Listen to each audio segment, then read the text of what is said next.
Em segunda carta a Timóteo, segunda carta de Paulo a Timóteo, no capítulo 2. Misericórdia, tá ligado isso aí?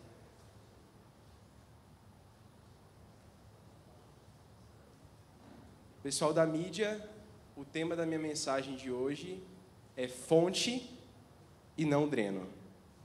Talvez alguns peguem a referência. Fonte e não dreno.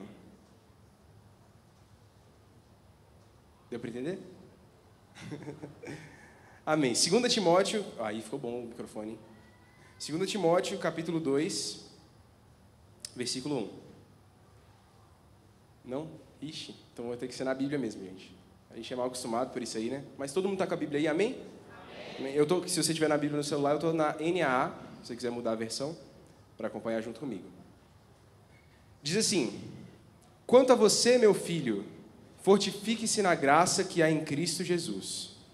E o que você ouviu de mim, na presença de muitas testemunhas, isso mesmo transmita a homens fiéis, idôneos para instruir a outros. Eu queria ler de novo. Quanto a você, meu filho, fortifique-se na graça que há em Cristo Jesus. E o que você ouviu de mim, na presença de muitas testemunhas, isso mesmo transmita a homens fiéis, capazes de instruir a outros. Vamos orar. Você já orou por mim, agora eu vou orar por você. Pai, nós estamos aqui reunidos nessa noite. Deus, e tem um banquete preparado para nós, tem um banquete de pão e de vinho preparado para nós nessa noite. Deus, eu quero te pedir que o Senhor caia sobre nós com espírito de sabedoria, espírito de revelação, no pleno conhecimento de Jesus, que os olhos do nosso entendimento, Pai, sejam iluminados para compreender as verdades espirituais, que todo, Deus, tropeço, que toda confusão mental venha a ser derrubada, Deus, e que nós possamos ter aqui o reinado da sabedoria do Senhor, Deus. Em nome de Jesus, eu quero te pedir, Pai, que aquilo que o Senhor quer comunicar a cada coração em específico, Deus, eu sei que o Senhor tem algo específico para falar com cada pessoa. Deus, eu quero te pedir que isso seja comunicado hoje, Pai. Que eu não seja um atrapalho para isso, mas que eu seja um canal fluido. Em nome de Jesus, Pai, é o que eu te peço. Amém. Meus irmãos, eu não sei como é que está o título dessa parte na sua Bíblia. Na minha Bíblia está o bom soldado de Cristo. Eu acho que tem tudo a ver com esse versículo. Nós todos estamos em uma guerra. Enquanto Jesus não voltar, nós estamos em guerra. E essa guerra, como foi falado aqui hoje cedo, não é contra carne ou sangue, mas é contra principados e potestades, dominadores desse mundo de trevas. E Paulo aqui ele está incentivando Timóteo a assumir sua postura de soldado de Cristo e lutar o bom combate da fé. Mas qual seria esse bom combate da fé? Acho muito interessante. Alguém pode pensar, deve estar falando de oração. E sem dúvida, oração faz parte do bom combate da fé. Mas será que é só isso? Não, ele está falando de pregação da palavra. Com certeza isso faz parte do bom combate da fé. Mas uma parte do bom combate da fé que eu quero ressaltar hoje é o discipulado. Você pode repetir comigo essa palavra? Discipulado. Discipulado.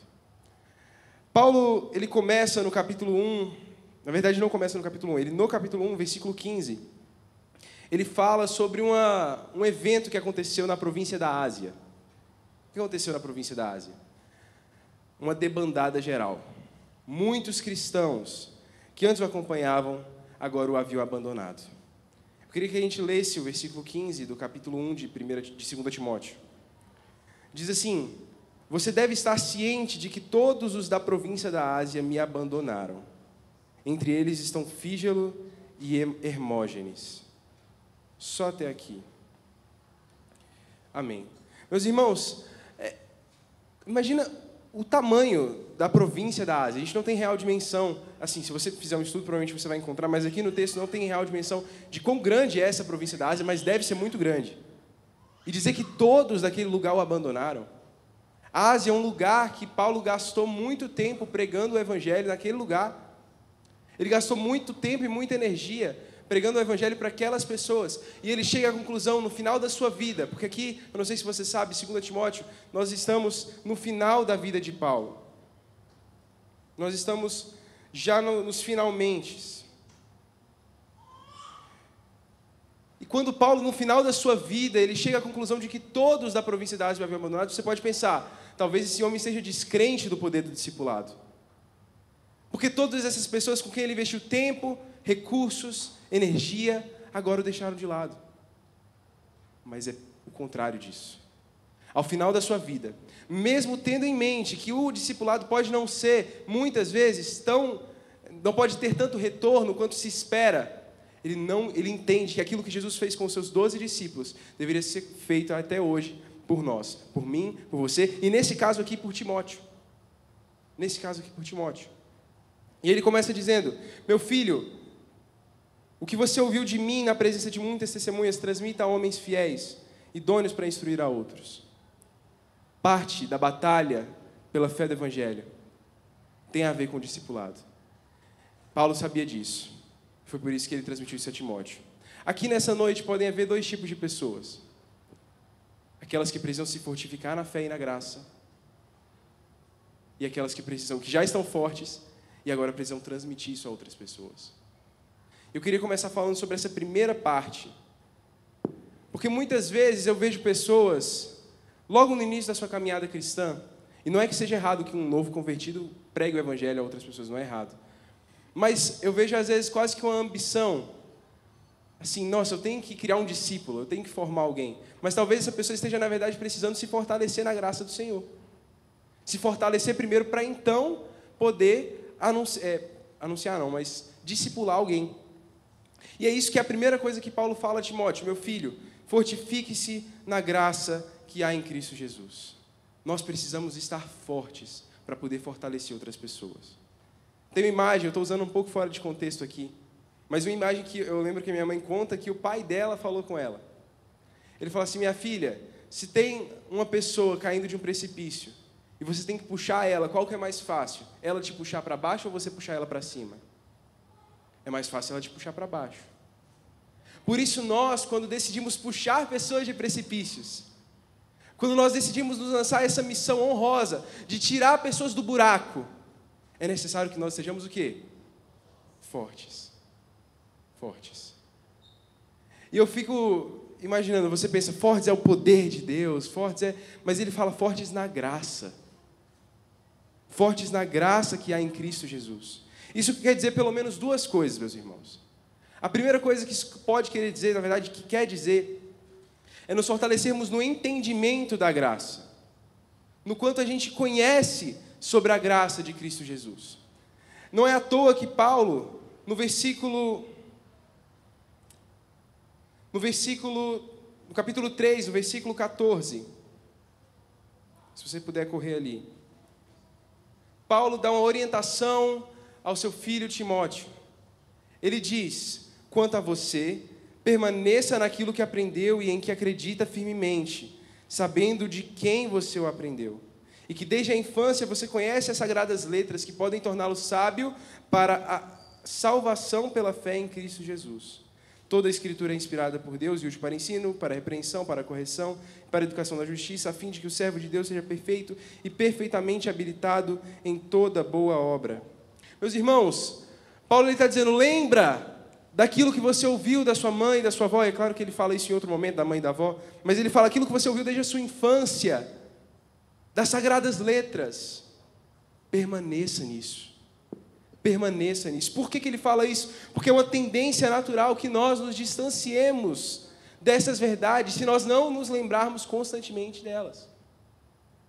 É uma tendência natural que a gente venha misturar o Evangelho com outras coisas se nós não estivermos vigilantes em permanecer naquilo que nós aprendemos desde o princípio e que acreditamos firmemente. E é por isso que no capítulo 1, a partir do versículo 8, Paulo ele começa um esforço de relembrar Timóteo do Evangelho da nossa salvação. Vamos dar uma olhada. Capítulo 1, versículo 8. Diz assim: portanto, não se envergonhe do testemunho de nosso Senhor, nem do seu prisioneiro, que sou eu. Pelo contrário, participe comigo dos sofrimentos em favor do Evangelho, segundo o poder de Deus, que nos salvou e nos chamou com santa vocação, não segundo as nossas obras, mas conforme a sua própria determinação e graça, que nos foi dada em Cristo Jesus, antes dos tempos eternos, e manifestada agora pelo aparecimento do nosso Salvador Jesus Cristo. Ele não só destruiu a morte, como trouxe à luz a vida e a imortalidade mediante o Evangelho. Eu imagino que a essa altura Timóteo, já pastor de uma igreja, ele possa olhar para... Claro que não foi isso que aconteceu, mas ele poderia olhar para esse relembramento, esse lembrete de Paulo, do que é o Evangelho. Ele pode falar, mas isso é básico, mas isso eu aprendi lá atrás. Só que, quando nós falamos do Evangelho, meus irmãos, essa mensagem tão simples, por um lado, mas tão grandiosa, por outro lado, ela deve ser constantemente alvo e assunto das nossas conversas e das pregações. Quem está vindo aqui nas quintas-feiras? Nós estamos falando sobre o quê? Sobre o Evangelho. Toda quinta-feira, algumas quintas-feiras, já tem algumas semanas, nós estamos nos relembrando daquilo que nunca deve fugir da nossa mente, que é o Evangelho. Que Ele nos salvou, nos chamou com santa vocação, não segundo o que as nossas obras, não segundo aquilo que nós fizemos ou deixamos de fazer, mas segundo o que Ele fez, o fio que se rompeu. Uma salvação que foi dada para nós antes dos tempos eternos e que foi manifestada na vinda do nosso Senhor Jesus Cristo. Isso é se fortificar na graça. É lembrar dessas coisas, é deixar que o seu coração... E mais do que isso, meus irmãos, é deixar que essa dimensão de entendimento permeie cada parte singular da nossa vida. Cada momento, eu estou de manhã, eu estou acordando. Eu acordo pela graça de Deus. Eu acordo porque o Evangelho me dá um motivo para acordar. E aí eu vou trabalhar. Eu estou lendo um livro, meus irmãos, pela segunda vez, na verdade. Muito interessante. O nome do livro não sei quantos já leram, chama Liturgia do Ordinário. É um livro muito interessante, quem tiver interesse em ler. Ele fala sobre essa questão de deixar que o Evangelho, ele tome parte na nossa vida, nas coisas mais simples, como comer uma refeição. Lembra daquilo? Que quer comais, quer bebais, façais tudo para a glória de Deus. Quando a gente deixa que o Evangelho, a narrativa do Evangelho, permeia a nossa vida, nos mínimos detalhes, a gente se fortifica na graça. Mas é mais do que isso. Mais do que simplesmente um conhecimento intelectual do que é o Evangelho. Fortificar-se na graça também quer dizer se fortalecer no poder da graça. No poder que a graça tem a nos oferecer. Olha o que diz lá no versículo 7 do capítulo 1 de 2 Timóteo.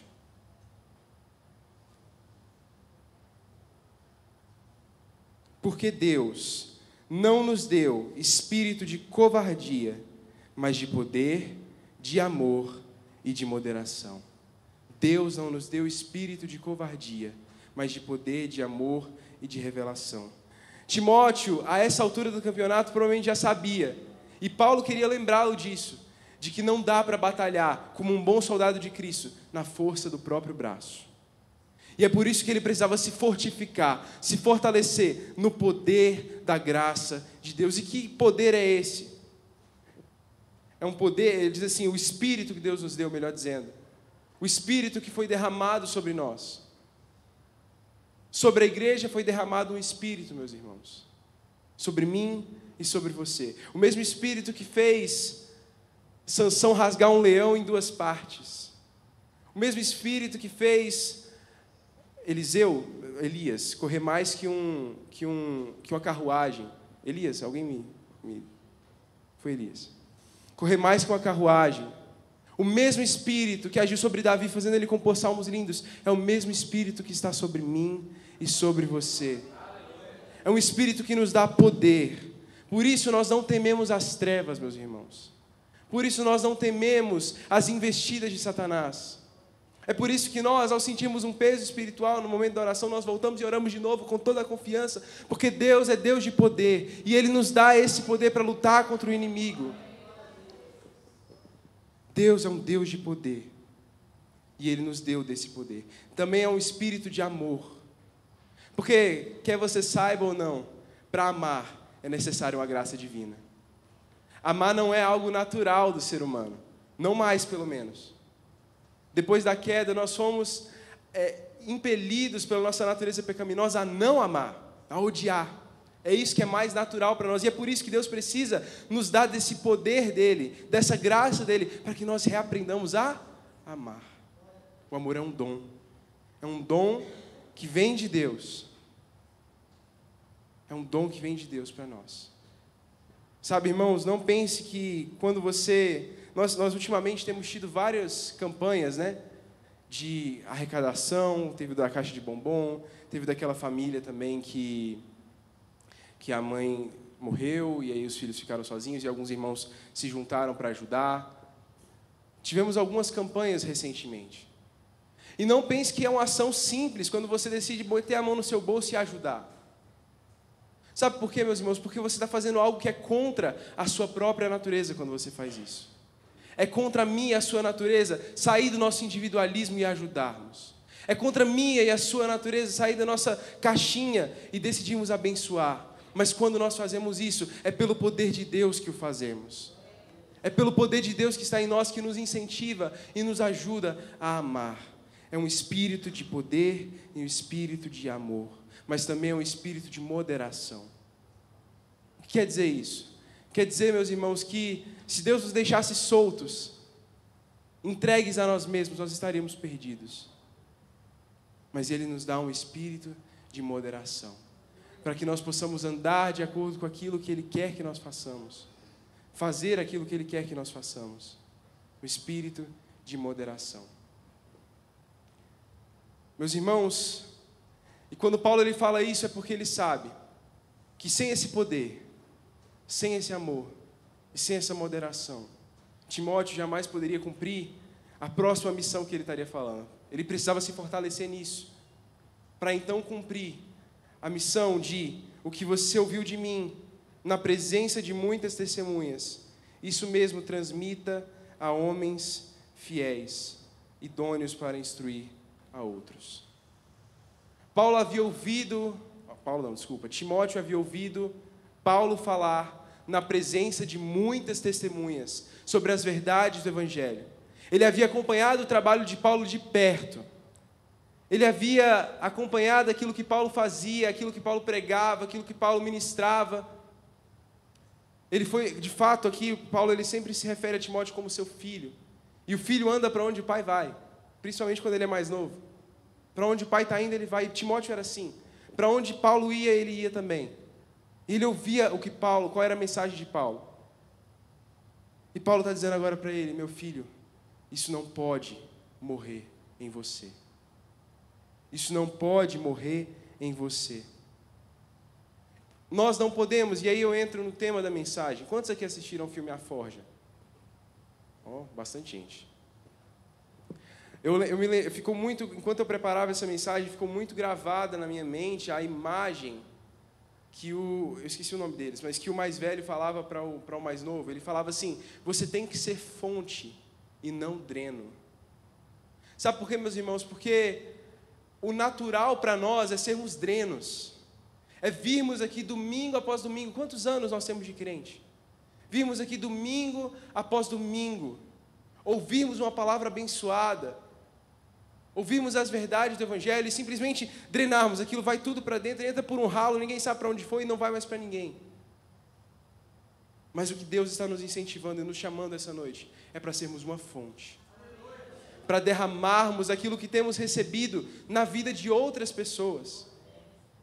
É para não deixarmos que essa mensagem, não essa de hoje especificamente, ou somente, mas todas as mensagens que temos ouvido, tudo aquilo que nós temos lido todos os dias na Bíblia, as mensagens que nós ouvimos no Spotify, no YouTube, aquilo que nós temos vivido com Deus, a nossa própria experiência prática, isso não pode morrer em mim e em você. Isso não pode morrer em mim e em você. Seria desleal com o resto do mundo deixar que nós ficássemos presos nessas quatro paredes.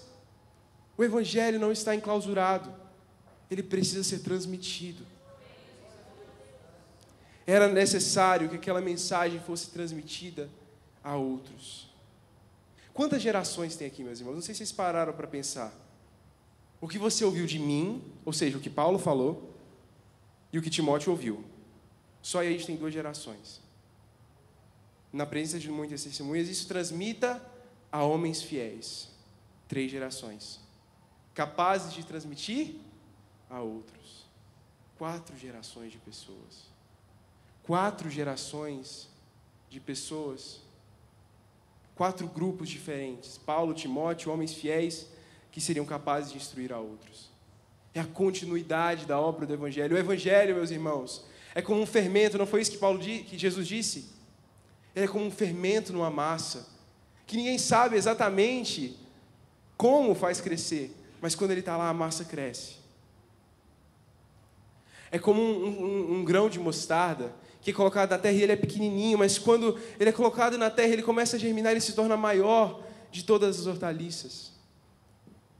O Evangelho tem esse poder misterioso de penetrar nos lugares mais obscuros da sociedade e gerar frutos ali. O Evangelho teve o poder de entrar no meu e no seu coração como uma simples palavra, e hoje estamos aqui. O Evangelho tem esse poder. Nós temos que nos lembrar de que aquilo que nós carregamos é literalmente o poder de Deus. Essa mensagem que nós carregamos é literalmente o poder de Deus. Eu queria que você abrisse comigo no capítulo 1 de Romanos, no versículo 16.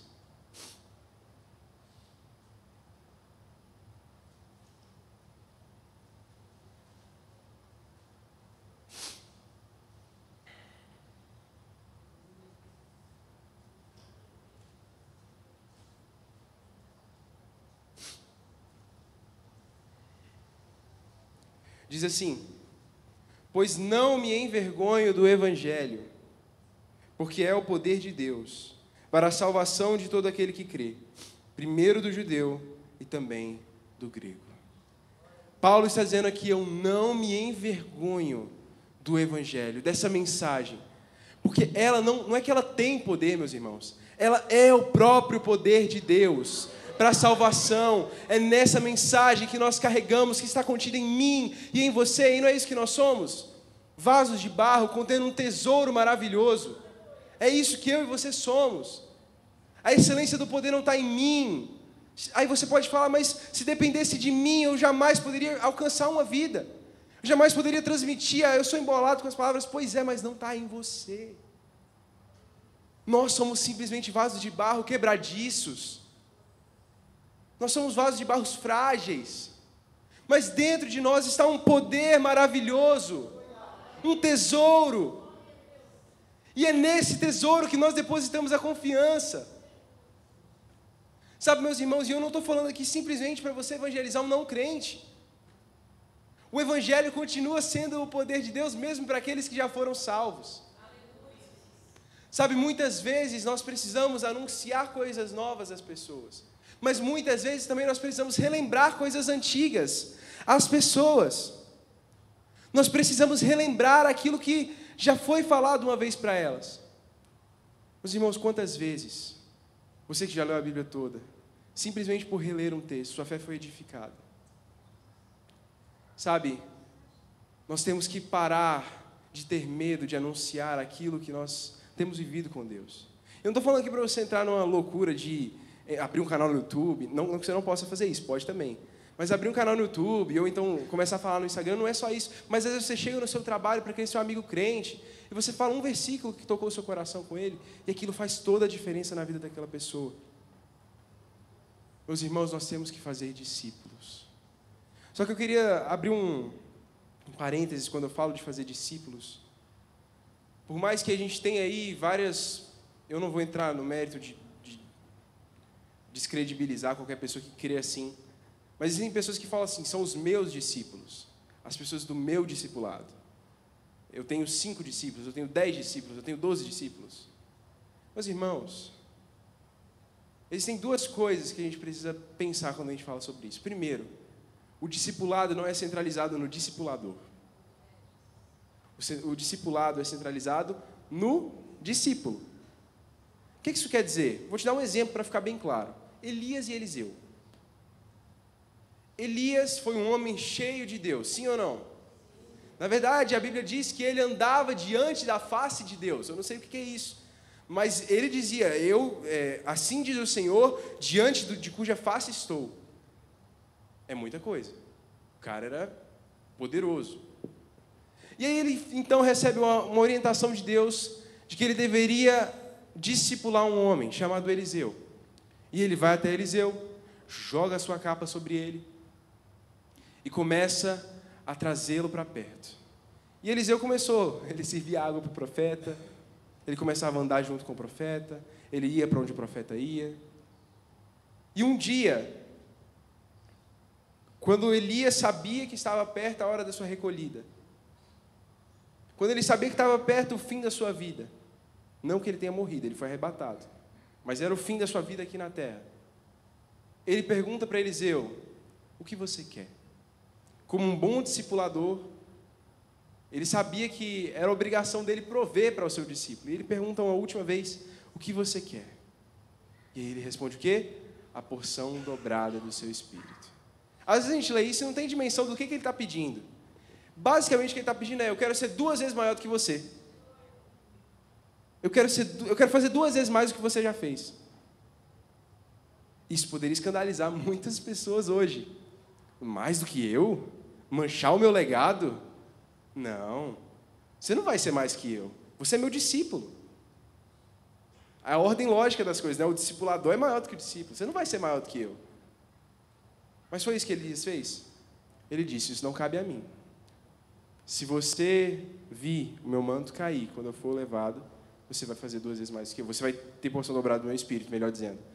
E de fato, o que aconteceu? Se você for contar, os milagres que Elias fez dão 7. E os milagres que Eliseu fez? 14. 14 milagres. Aquele homem viveu porção dobrada do que o seu discipulador fez. Isso é um modelo para nós, meus irmãos.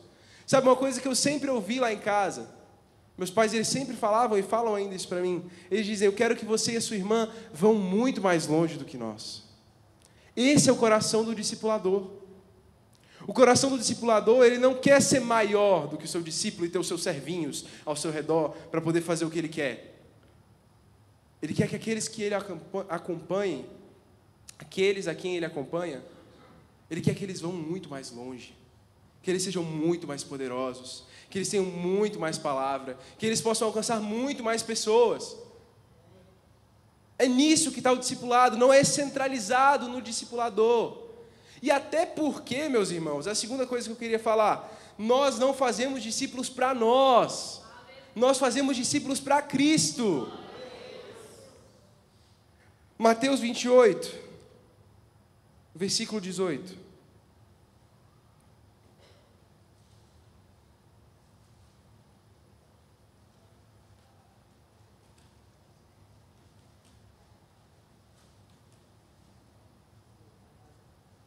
Mateus 28, verso 18.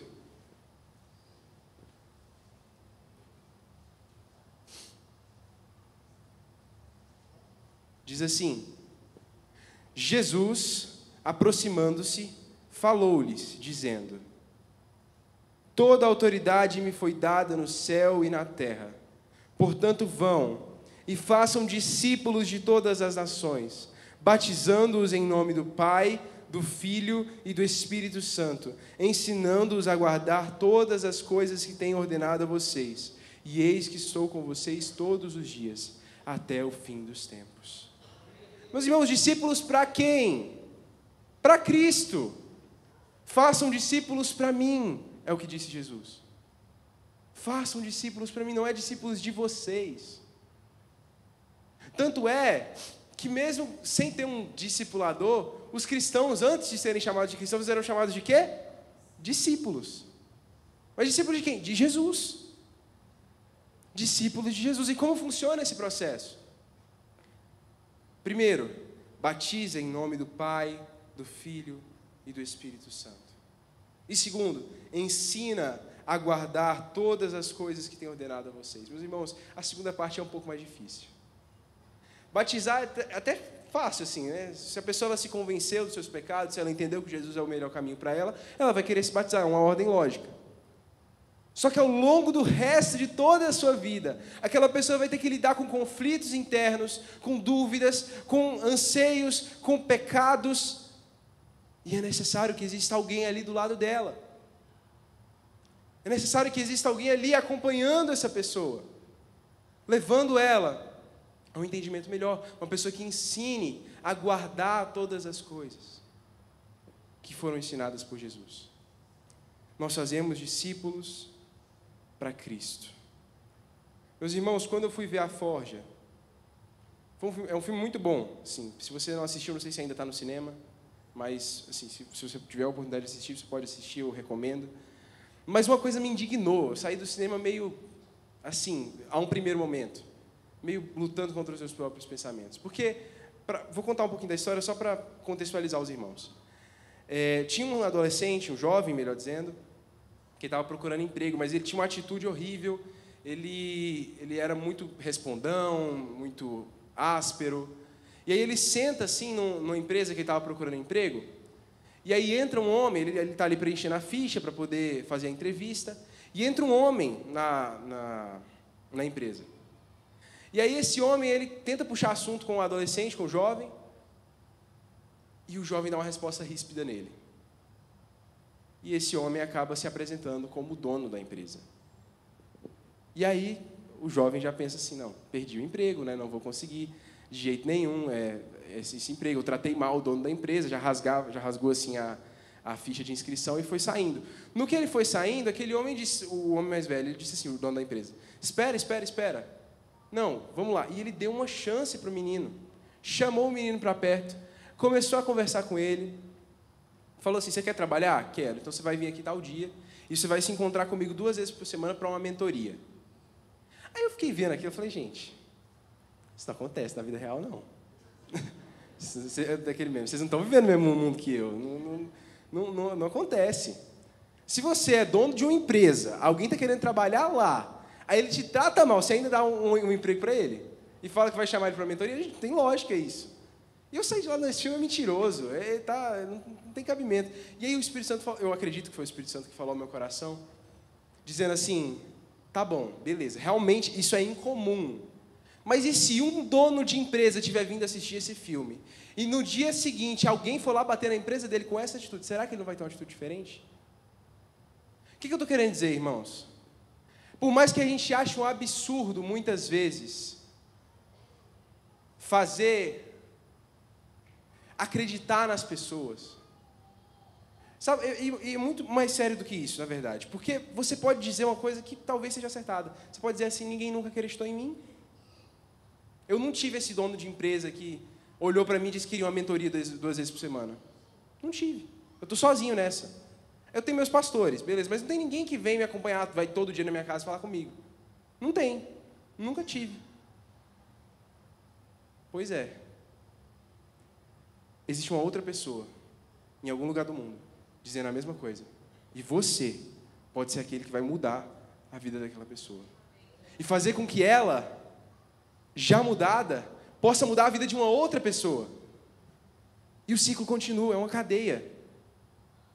Cada vez que nós deixamos o lugar de vítima, de dizer, ninguém nunca me acompanhou, ninguém nunca me discipulou, ninguém nunca... E você fala assim, cara, eu cansei de... Tem um texto lá em, eu acho que Jeremias, que diz assim que Deus está virado com as ovelhas gordas de Israel. Quem já leu esse texto? Deus está virado com as ovelhas gordas de Israel. Porque elas não só comiam tudo, mas como elas impediam o caminho daquelas ovelhas. Gente, isso não é gordofobia, não. O que acontece? Ele está dizendo, tem gente que está comendo demais e não deixa outras pessoas se aproximarem. Tem gente que está muito cheio. Meus irmãos, nós somos chamados a compartilhar o pão. Nós somos chamados a levar outras pessoas ao entendimento da verdade. Talvez você, de fato, nunca tenha sido discipulado, mas você pode discipular alguém. Você pode fazer com que uma pessoa não tenha a mesma história que você. Encontre homens fiéis, que sejam capazes de instruir outros homens fiéis. Encontre homens fiéis, mulheres fiéis, que sejam capazes de instruir outras mulheres fiéis.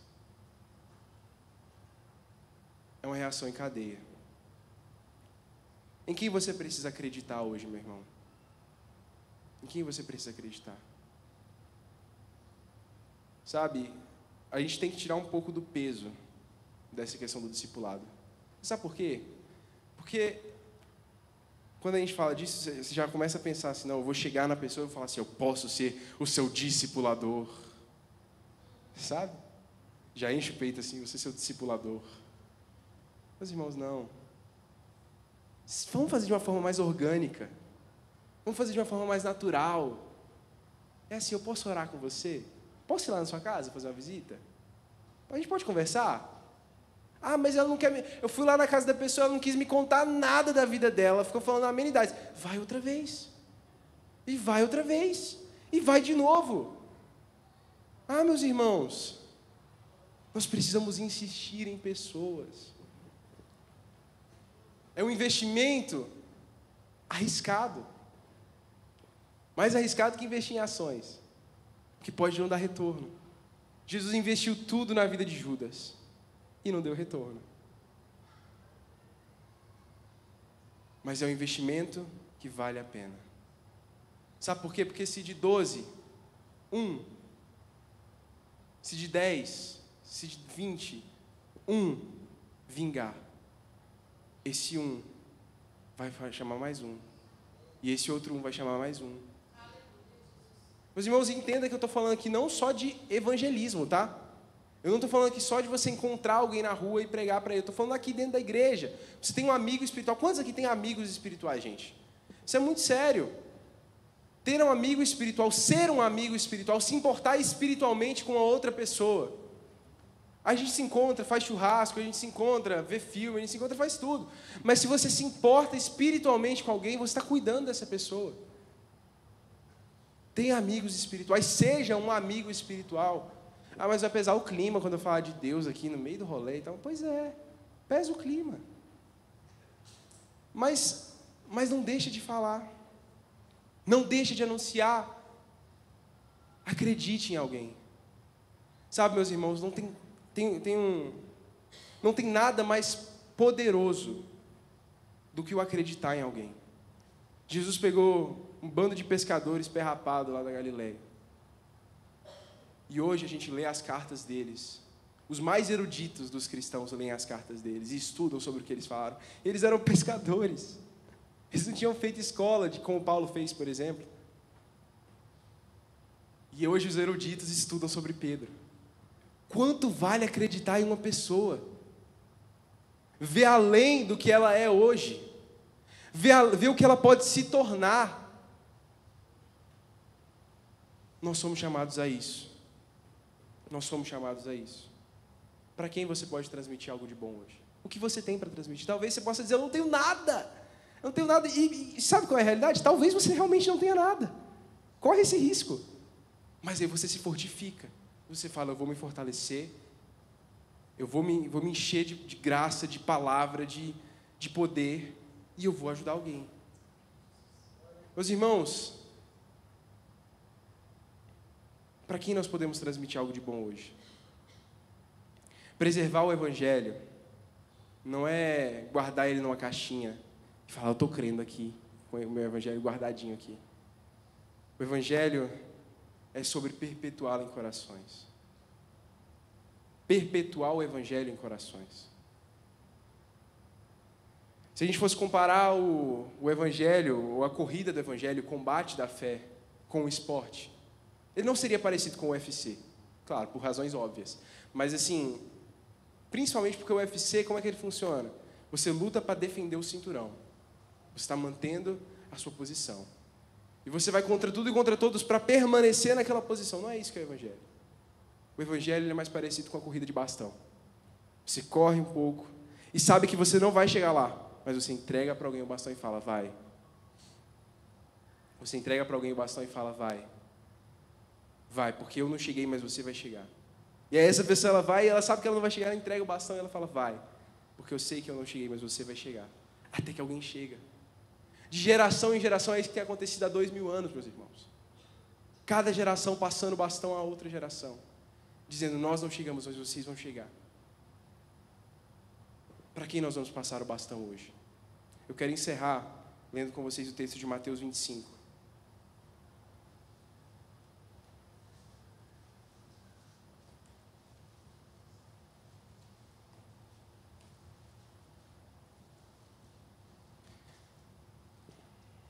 Mateus 25, 14.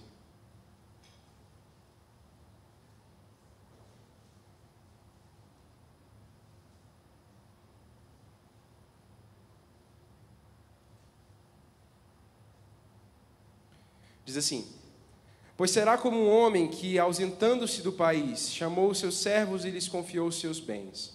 A um deu 5 talentos, a outro deu 2 e a outro deu 1, de acordo com a capacidade de cada um deles. E então partiu. O servo que tinha recebido 5 talentos saiu imediatamente a negociar com eles e ganhou outros 5. Do mesmo modo, o que tinha recebido 2 ganhou outros 2. Mas o servo que tinha recebido 1 talento, saindo, fez um buraco na terra e escondeu o dinheiro do seu senhor.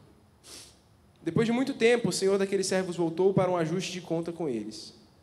Aproximando-se, o que tinha recebido 5 talentos entregou outros 5, dizendo: o senhor me confiou 5 talentos, eis aqui outros 5 que ganhei. O senhor disse: muito bem, servo bom e fiel, você foi fiel no pouco, sobre muito o colocarei. Venha participar da alegria do seu senhor. E aproximando-se também o que tinha recebido 2 talentos, disse: o senhor confiou 2 talentos, me confiou 2 talentos, eis aqui outros 2 que ganhei. Então o senhor disse: muito bem, servo bom e fiel, você foi fiel no pouco, sobre o muito eu o colocarei.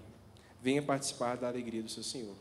Chegando por fim o que tinha recebido 1 talento, disse: sabendo que o senhor é um homem severo, que colhe onde não plantou e ajunta onde não espalhou, fiquei com medo e escondi o seu talento na terra.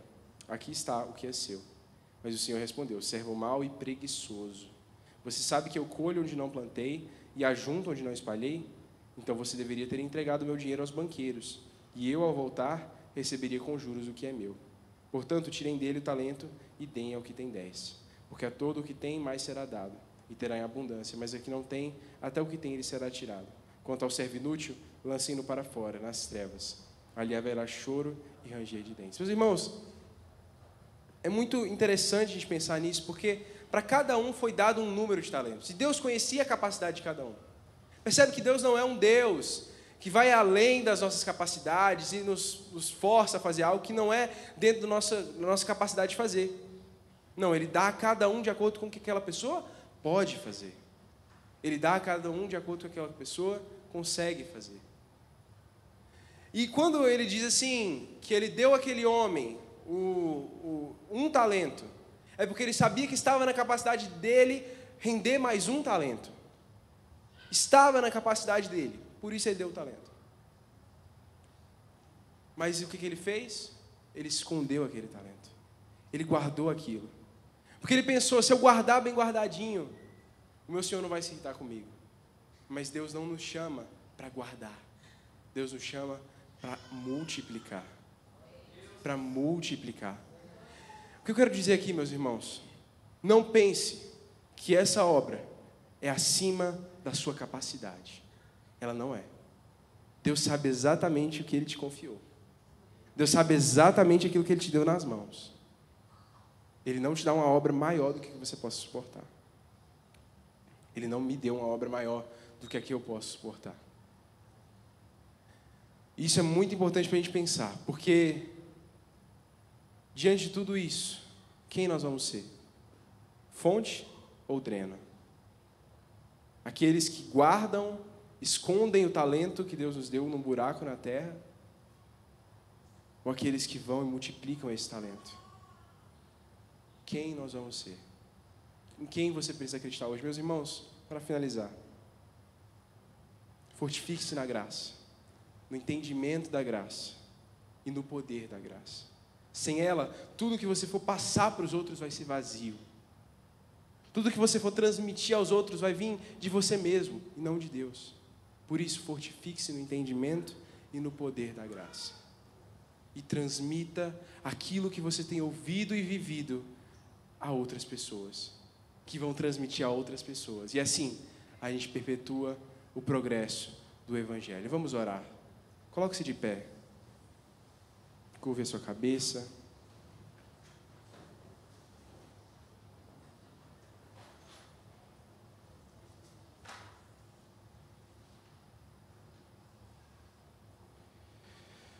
quero orar, primeiramente, por aqueles que se sentem vazios, sentem que não têm em si capacidade e nem conteúdo para transmitir a outras pessoas.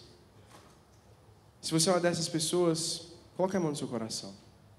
Se você sente que precisa de uma capacitação do Senhor para essa obra, de um destravar, mas eu não sei falar. A Bíblia diz que se alguém precisa de sabedoria, peça a Deus, que dá a todos generosamente. Pai, eu oro por essas pessoas. Meu Deus, assim como eu, são pessoas carentes da graça do Senhor, carentes, Deus, do poder do Senhor. Nós precisamos de Ti, Pai. Precisamos que o Senhor nos dê palavra, precisamos que o Senhor nos dê ideias, precisamos que o Senhor nos dê clareza de pensamento, precisamos que o Senhor nos dê paixão, precisamos que o Senhor nos dê poder. Precisamos disso, ó Senhor. Precisamos disso, ó Senhor. Queremos ser luz na vida das pessoas, mas precisamos da Tua luz brilhando em nosso coração. Meu Deus, em nome de Jesus, que o Senhor nos faça fonte. Que o Senhor nos faça fonte.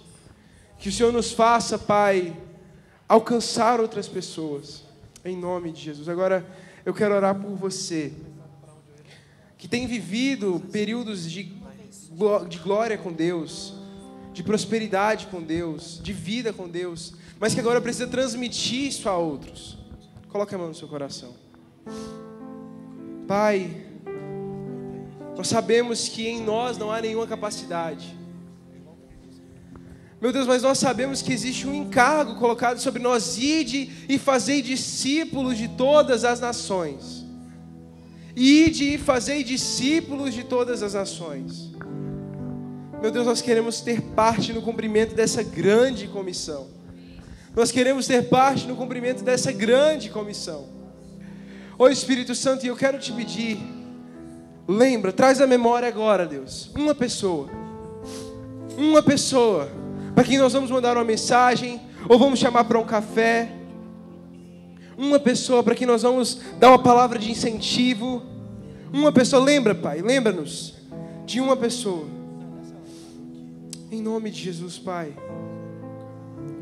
Começamos por um, Deus, para alcançar o mundo. O Senhor começou por 12, nós queremos começar por um.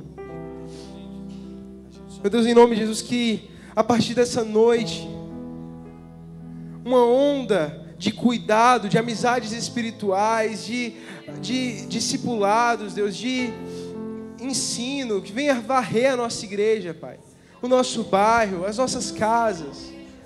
Em nome de Jesus, Pai, que nós venhamos a ser um povo que se fortalece mutuamente. Meu Deus, um povo que carrega as fraquezas uns dos outros e nos ajuda a levantar, Pai. Em nome de Jesus, que o Senhor nos ajude, Deus, nos dê coragem, nos dê ideias, nos dê criatividade. Em nome de Jesus, meu Pai. Amém.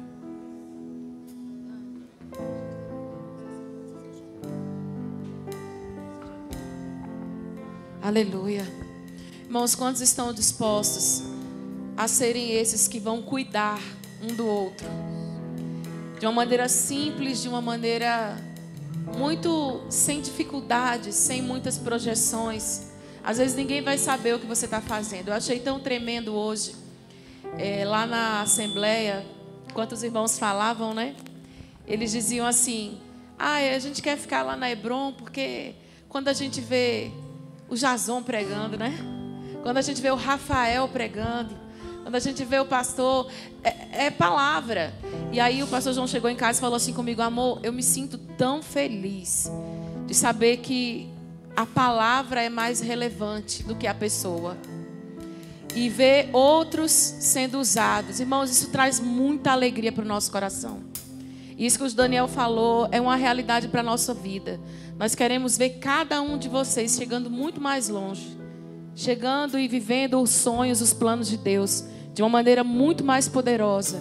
Então, eu achei tão bonitinho, Jazão. O pastor Samuel falou assim: ele é um mestre, né?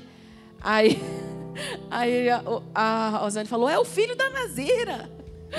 E a gente fica tão feliz, porque a gente vê a mão de Deus usando cada vida. E às vezes, irmãos, não vai ser, né, Rafael? Não vai ser no púlpito, mas às vezes vai ser aí, na casa do irmão. Você não precisa, como o Daniel falou, abrir um canal no YouTube ou postar no Instagram, mas você pode ir na casa de alguém. Você pode dizer, irmão, eu vim aqui para te visitar e dizer para você que eu estou com você e que você não está sozinho nessa caminhada de fé. Irmãos, isso não tem preço. Jesus, ele parou uma caminhada e a Bíblia diz que era necessário que ele entrasse em Samaria. Era necessário, não é porque ele ia ganhar uma multidão, ele ia ganhar uma mulher samaritana. Uma vida para Jesus faz toda a diferença. E o discipulado tem a ver com isso. Não tem a ver com multidões. Tem a ver com alguém que Deus vai colocar no seu coração, para que você seja essa pessoa que vai apresentar uma amizade espiritual, as verdades do Evangelho para essa pessoa. E você vai caminhar com ela. Muitas pessoas querem o palco, mas não querem o discipulado. O discipulado é o que Jesus nos mandou fazer. Ide e fazei discípulos. É ir na casa de alguém, é orar com alguém. E eu quero te encorajar nessa noite, a dizer, Senhor, eis-me aqui.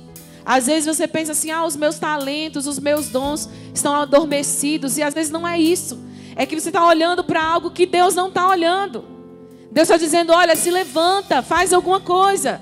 Observa você que é mulher mais velha, observa uma mulher mais nova. Como Tito falou, como Paulo falou a Tito, olha, vocês mulheres mais velhas devem admoestar as mais novas a serem mulheres de Deus. Então é o tempo da igreja se levantar num movimento de amor, num movimento de acolhimento, num movimento de fé e de estar cuidando uns dos outros, amém? Eu quero te encorajar nessa hora a cantar essa canção com a gente. E é muito bom quando a gente ouve uma palavra assim, que nos relembra qual que é a verdadeira missão, qual que é o verdadeiro fundamento do Evangelho, é fazer discípulos. Amém? Quantos querem fazer discípulos? Aleluia. Então nós vamos declarar essa canção. Ele abriu mão de sua glória, sangrou no madeiro por mim, me conectou, salvou, curou. Ele me deu um destino, uma capa e um pouco de vinho. Ele me deu unção, cajado e pão. Pôs um anel em meu dedo e me tirou o medo. Novas sandálias pra suportar o id. Pôs um anel em meu dedo e me tirou o medo. Novas sandálias e disse, vai. Você pode dizer isso para ele. E eu me despedi dos meus pais. Eu queimei minhas carroças e eu afundei meus barcos no cais. Diga mais uma vez, e eu irei. E eu me despedi dos meus pais. Eu queimei minhas carroças e eu afundei meus barcos no cais. Ele abriu mão de sua glória, declare. Ele abriu mão de sua glória, sangrou no madeiro por mim, me conectou, salvou. Oh, aleluia! Ele me deu um destino, uma capa, um pouco de vinho. Ele me deu um som. Oh, glória a Deus! Obrigada, Senhor, pela provisão para esse discipulado. Pôs um anel em meu dedo e me tirou o novas sandálias pra sua. Receba aí no seu lugar a provisão para suportar o id. Em meu dedo e me tirou o medo. Novas sandálias e disse: Eu vou, Senhor, diga isso a Ele. Eu vou, Jesus. Eu me despedi dos meus pais. Eu queimei minhas carroças e eu afundei meus barcos no lugar. Declare mais uma vez, E eu me despedi dos meus pais. Eu queimei minhas carroças e eu afundei meus barcos no lugar.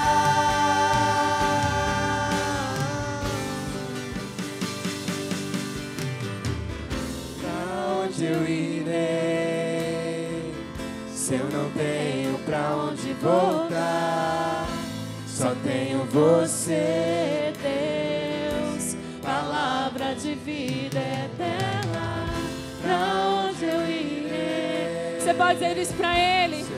Eu não tenho Jesus. Eu não tenho, não. Você, Deus, palavra de vida. Pra onde eu irei? Pra onde eu irei se eu não tenho pra onde voltar? Só tenho você, Deus, palavra de vida eterna. Pra onde eu irei? Pra onde você irá sem o se eu não Senhor? tenho pra Nós já onde temos a voltar? Jesus. Só tenho você, Deus, palavra de vida Pra onde eu irei? eterna. Pra onde eu irei se eu não tenho pra onde voltar? Só tenho você, Deus, palavra de vida eterna. Pra onde eu irei se eu não tenho pra onde voltar? Só tenho você, Deus, palavra de vida eterna.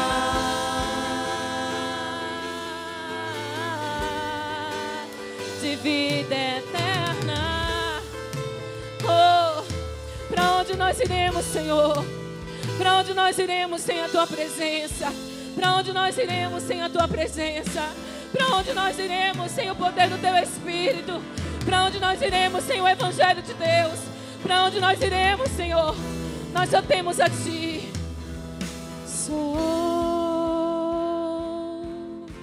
Sou totalmente teu.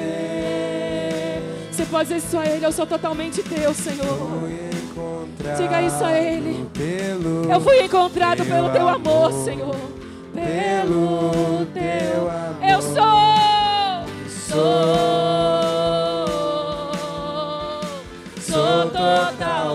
totalmente teu. Fui encontrado em ser um com você, ser um com Eu você. sou.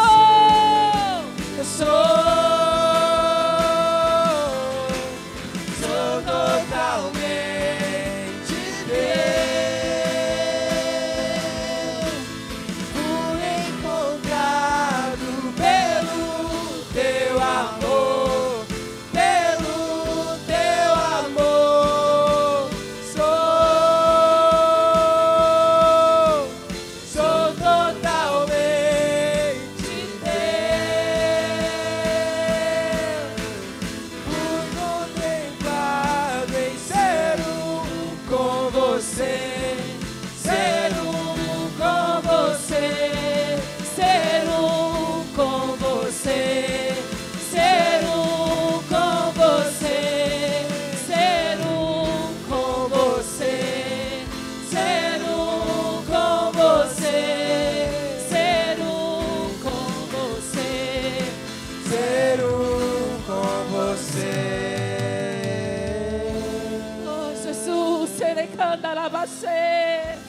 Oh, aleluia. Oh, glória. Oh, glória. Nós somos, Senhor. Somos Deus, somos Deus. Somos Deus, Senhor. Somos totalmente Deus. Somos totalmente Deus. Você pode fazer essa entrega aí no seu lugar. Diga para Ele: Senhor, eu sou totalmente Tu. Sou totalmente Teu. Eu fui destinado. Eu fui contemplado a ser um com Você. Senhor, eu não quero abrir mão de nada que me afaste do Senhor. Eu quero abrir mão de tudo que me afaste do Senhor. Eu não quero abrir mão da Tua presença. Nessa hora eu quero pedir para você colocar a mão no seu coração. Nós vamos orar. Senhor, eis aqui a noiva do Cordeiro. A noiva do Cordeiro. Prepara-nos, Senhor, para irmos ao encontro daqueles que precisam. Prepara-nos, Senhor, para irmos ao encontro daqueles que precisam da palavra, da vida, da revelação, do poder do Espírito. Prepara-nos, Senhor, para irmos ao encontro daquele que sofre, do abatido, do ferido, do que sangra. Prepara-nos, Senhor, para irmos ao encontro do deprimido. Oh, terecanda na basuri, que terebasore, canda na basé. Prepara-nos, Senhor, e canda na basuri, anda na basó. Que nada nos impeça. Xerebaia, serecanda na yasé, la na yasó. Era na na na, surera na, xereia na na. Oh, xerecanda na basurieta na basó. Envia-nos, envia-nos, Senhor, envia-nos, Senhor. Oh, eita, labacerecanda, labaceira, xerelebarabassorecanda, labaçou. Envia-nos, envia-nos, Senhor.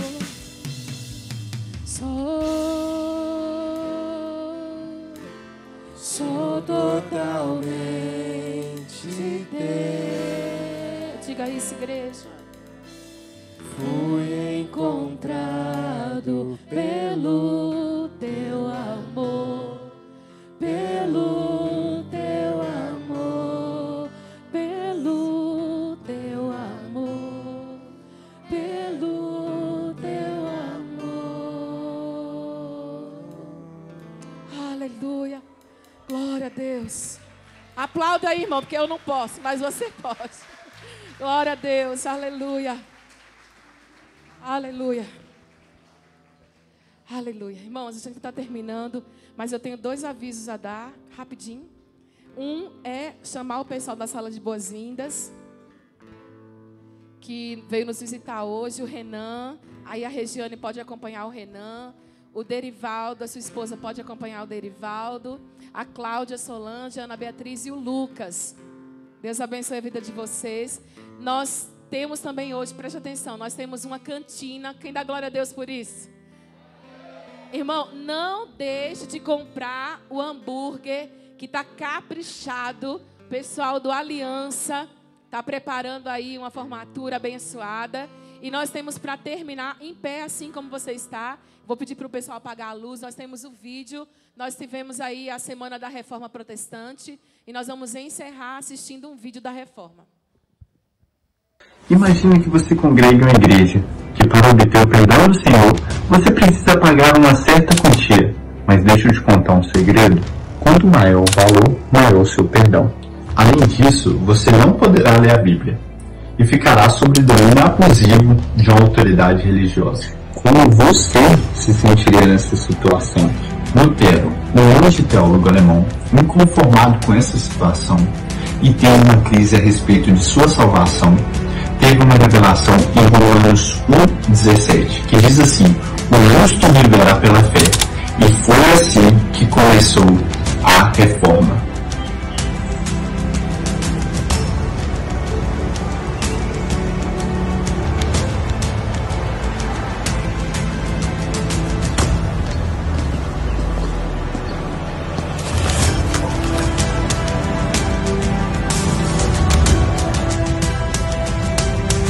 de somente as Escrituras para entender que somente a fé, fixada somente a Cristo, nos salva somente pela graça, para que no final de tudo, a glória seja somente dele. Há 507 anos continuamos em reforma, até que ele venha.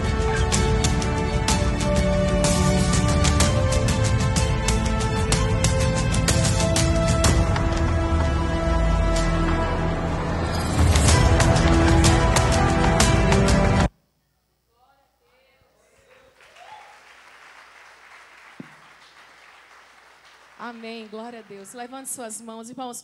O pastor João deixou um abraço, ele está ministrando, ministrando lá em Eldorado hoje, lá na sede. E sábado que vem nós nos encontramos na sede, amém? Batismo dos nossos irmãos. Pai, nós agradecemos ao Senhor por essa noite tão abençoada. Obrigada, Senhor, pela liberdade do Teu Espírito. Obrigada pela Tua palavra. Obrigada pelos louvores, pela comunhão com os nossos irmãos. E nós queremos agradecer e pedir ao Senhor que durante toda essa semana o Senhor nos dê da sua presença, nos dê da liberdade do Senhor e nos leve a sermos aqueles que vão discipular outras vidas. E que o amor de Deus, o nosso Pai, que a graça do nosso Senhor Jesus, que as consolações do Espírito Santo repousem sobre nós, o teu povo, hoje e para sempre. Amém. Deus te abençoe, querido. Vamos comprar hambúrguer agora, hein? Tá super gostoso.